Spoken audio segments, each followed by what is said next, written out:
Do you know that the recent wave of sanctions on Russia has had some significant consequences, leaving Russia's financial stability at a crossroads? Well, in this video, we'll explore how these sanctions are finally taking a toll on the country, affecting various sectors and the daily lives of its people. So grab a cup of tea and let's get started. Over the past 500 days, Russia has been facing sanctions from different countries. These recent sanctions have been particularly severe. The main question is whether these sanctions are achieving what they were intended to do. One purpose of these sanctions is to make Russia change, but the results have been mixed. The war in Ukraine is still ongoing, and the Russian government remains determined. However, these sanctions have put pressure on Russia's economy, causing it to shrink by 2% last year. One critical part of the sanctions is to cut off Russian banks from the SWIFT payment system, affecting international transactions. Despite this, Russia still maintains trade connections with major economies like India, China, and Brazil.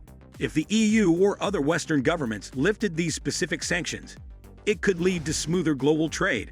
Sanctions are a challenging tool in the world of international relations. Some people argue that sanctions can accidentally harm regular people and businesses in a country, not just the intended government they are meant to target. This raises the question of whether targeted sanctions work better.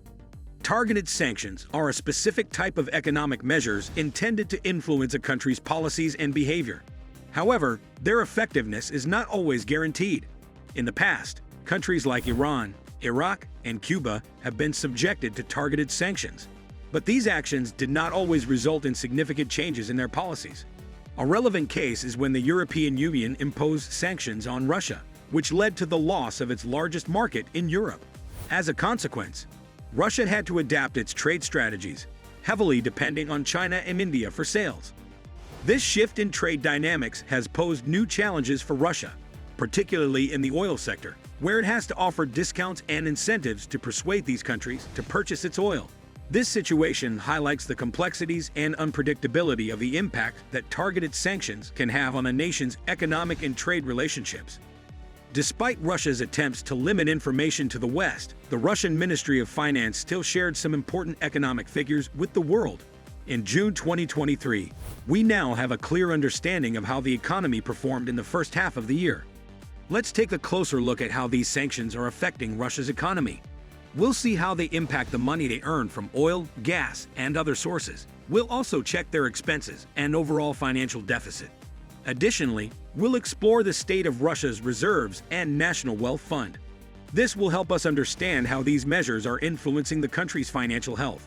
So let's examine these data and explore the situation together. Strategic sanctions aimed at limiting Russia's resources have hit the nation's economy hard, mainly targeting the energy sector. This has caused significant problems for Russia's financial stability and the balance of money coming in and going out of the country.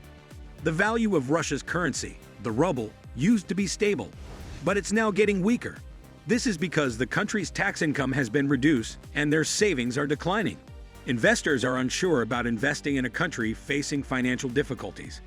Last year, the Russian ruble unexpectedly showed some strength after reaching a record low due to the Ukraine invasion. However, in recent months, it has been steadily losing value and is now at its lowest point in 8 years.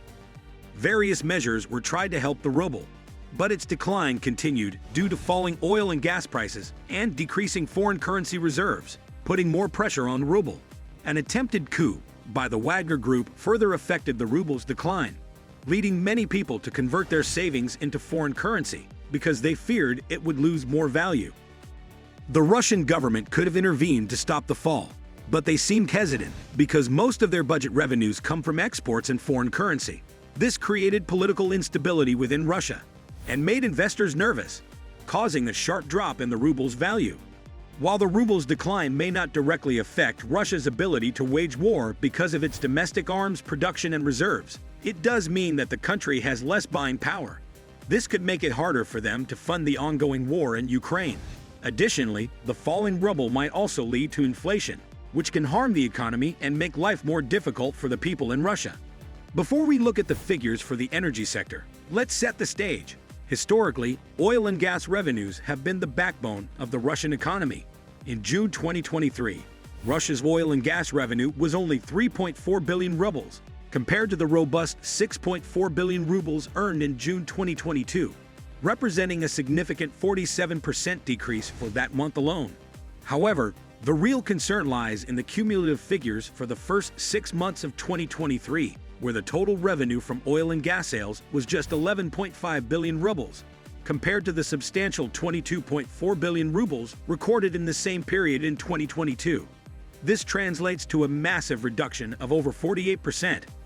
Surprisingly, revenues from sources other than oil and gas have shown a remarkable increase in 2023. In January, these non-oil and gas revenues were 931 million rubles, but by June, they reached a staggering 9 billion rubles.